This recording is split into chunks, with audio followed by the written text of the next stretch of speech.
prophétie choc sur l'Église, priez pour les mannequins. A dit l'Éternel.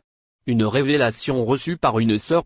Chers frères et sœurs, je vous salue au nom de notre Seigneur Jésus-Christ de Nazareth, le Dieu de toute chair, de toute âme et de tout esprit.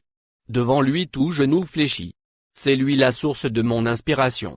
Gloire à son nom d'éternité en éternité. Amen. La parole de Dieu déclare dans Job 33 2.14-18 Dieu parle cependant, tantôt d'une manière, tantôt d'une autre, et l'on n'y prend point garde.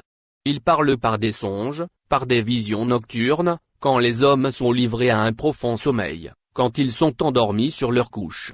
Alors il leur donne des avertissements et met le sceau à ses instructions, afin de détourner l'homme du mal et de le préserver de l'orgueil, afin de garantir son âme de la fausse et sa vie des coups du glaive. Ainsi depuis la nuit des temps, Dieu utilise toutes les formules pour parler, avertir et redresser l'homme pour leur épargner l'enfer. Mais tous les moyens utilisés par Dieu ne suffisent pas à convaincre l'homme pour se repentir de la rébellion.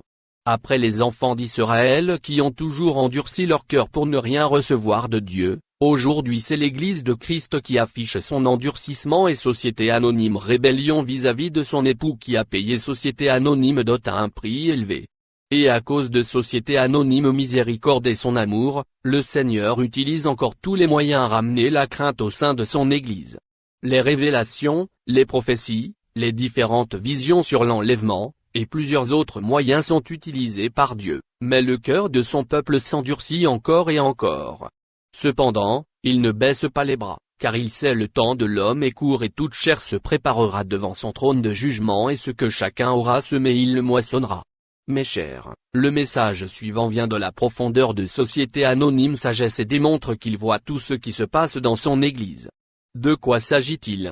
Un soir j'étais à la maison, quand l'inspiration me vient de fouiller mes messages de la journée avant de prier pour aller au lit. C'est ainsi que je suis tombé sur le message d'une sœur que je ne connaissais pas encore car plusieurs m'envoient des préoccupations pour avoir des réponses. Je n'apporte d'ailleurs moi-même aucune réponse, mais seulement ce que le Saint-Esprit me met à cœur, c'est ce que je communique. Ainsi dans ce message prophétique choc, le frère me relata une vision extraordinaire qu'il a eue. Dans la vision, il entendait la voix du Seigneur gronder comme le bruit du tonnerre et qui criait avec colère disant, « Moins priez pour les mannequins. Moins priez pour les mannequins. » Elle sursauta de son sommeil avec peur et tremblement. Elle garda cette parole qui résonnait pendant plusieurs jours dans Société Anonyme tête.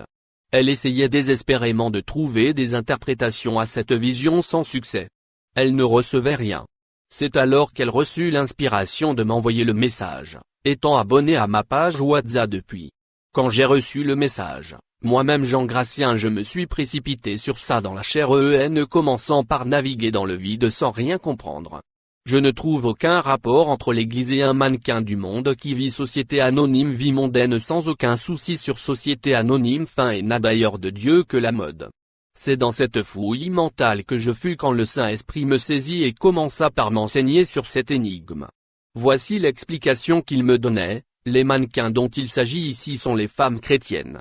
C'est contre leur comportement qu'Ésaïe a prophétisé ces termes dans le livre de Ésaïe 3h16 l'Éternel dit, parce que les filles de Sion sont orgueilleuses, et qu'elles marchent le cou tendu et les regards effrontés, parce qu'elles vont à petits pas, et qu'elles font résonner les boucles de leurs pieds, lire jusqu'à verset 24, les filles de Sion ici sont les femmes chrétiennes, censées être l'épouses de Christ, mais qui ont décidé de se prostituer avec le monde perdant leur virginité.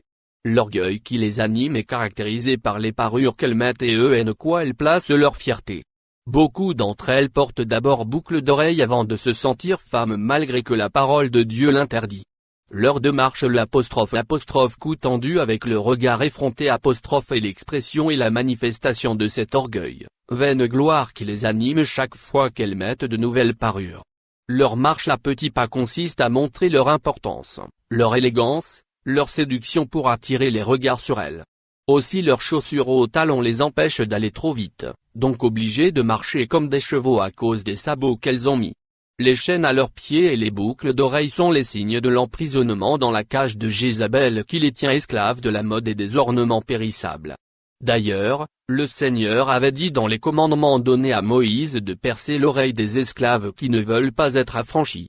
Or la croix de Golgotha a déjà affranchi tous les prisonniers spirituels qui sont fatigués des jougs et venir à Christ. Venant à lui, ils doivent abandonner leur fardeau.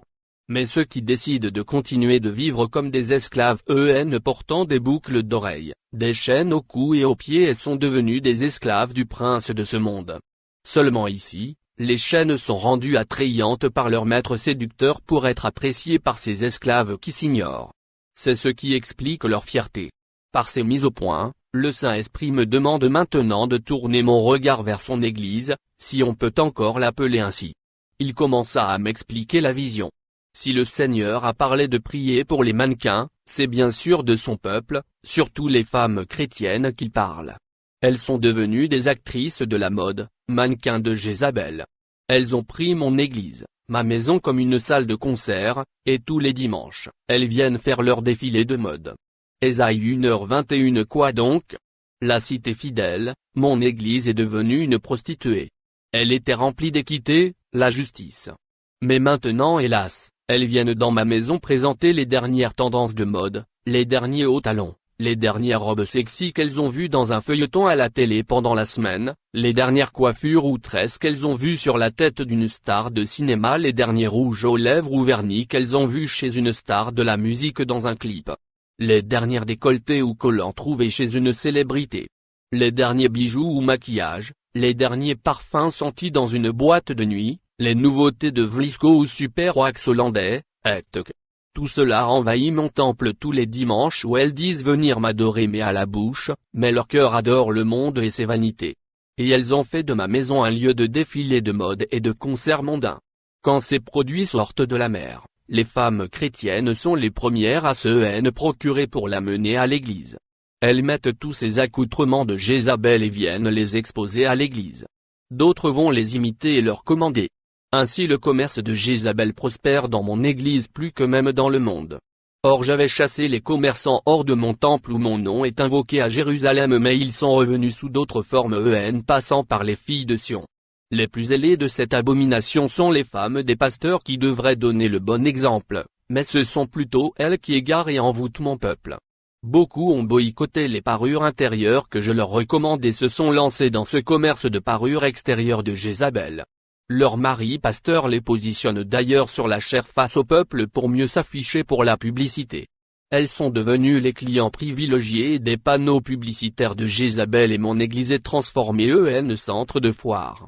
Tout ce spectacle se déroule dans ma maison au mépris de ma parole qui interdit toutes ces choses dans 1 Timothée 2:9-10. Je veux aussi que les femmes, vêtues d'une manière décente, avec pudeur et modestie, ne se parent ni de tresses, ni d'or, ni de perles, ni d'habits somptueux, mais qu'elles se parent de bonnes œuvres, comme il convient à des femmes qui font profession de servir Dieu. C'est le jugement qui les attend dont elles ignorent la teneur, et qu'elles ne veulent rien savoir, c'est pour cela que je demande de prier pour ces mannequins qui s'ignorent. Ma parole déclare, 1 Pierre 4h17 car c'est le moment où le jugement va commencer par la maison de Dieu. Or, si c'est par nous qu'il commence, quelle sera la fin de ceux qui n'obéissent pas à l'évangile de Dieu? Tous mes avertissements à travers les révélations, les divers témoignages parlant des traitements en enfer pour ces choses de Jézabel ne leur disent rien. Je ne peux supporter la prière et les louanges des lèvres vernisées, je ne peux compter les cheveux couverts par les mèches et perruques. Celles qui disent que je ne regarde pas le corps prêchent contre ma parole qui dit dans Romains 12:2.1 Je vous exhorte donc, frères, par les compassions de Dieu, à offrir vos corps comme un sacrifice vivant, saint, agréable à Dieu, ce qui sera de votre part un culte raisonnable. Aujourd'hui elles refusent d'abandonner ces choses de Jézabel, mais le jour du jugement, voici ce qui les attend, Ézéchiel 7:2.19-20 Ils jetteront leur argent, bijoux, chaînes, boucles d'oreilles, mèches, vernis, rouge aux lèvres, parfums, bagues, gourmettes, tenues sexy, etc., dans les rues, et leur or toutes ces parures, sera pour eux un objet d'horreur, leur argent et leur or ne pourront les sauver, au jour de la fureur de l'Éternel, le jour où elles vont rater l'enlèvement et seront candidats de l'enfer, ils ne pourront ni rassasier leur âme, ni remplir leurs entrailles, car c'est ce qui les a fait tomber dans leur iniquité. Ces ornements et parures sont des abominations qui ont souillé leurs âmes et sont un piège qui les tient, ils étaient fiers de leurs magnifiques parures l'orgueil, la fierté dans des ornements périssables, et ils en ont fabriqué les images de leurs abominations, de leurs idoles. C'est pourquoi je la rendrai pour eux un objet d'horreur. Après l'enlèvement, elles verront les démons qui ont travaillé dans ces choses, les serpents derrière ces parures. Cette réalité les attend patiemment. Priez donc pour les mannequins de l'Église qui boycottent ces messages d'avertissement, et qui ont déjà reçu la marque 666 de la bête. Priez pour leur délivrance de l'ignorance. Toi qui lis ce message venu directement de notre Seigneur, si tu te sens concerné, et tu es prête à devenir vraie femme adoratrice du Seigneur, qui veille sur Société Anonyme Parure Intérieure.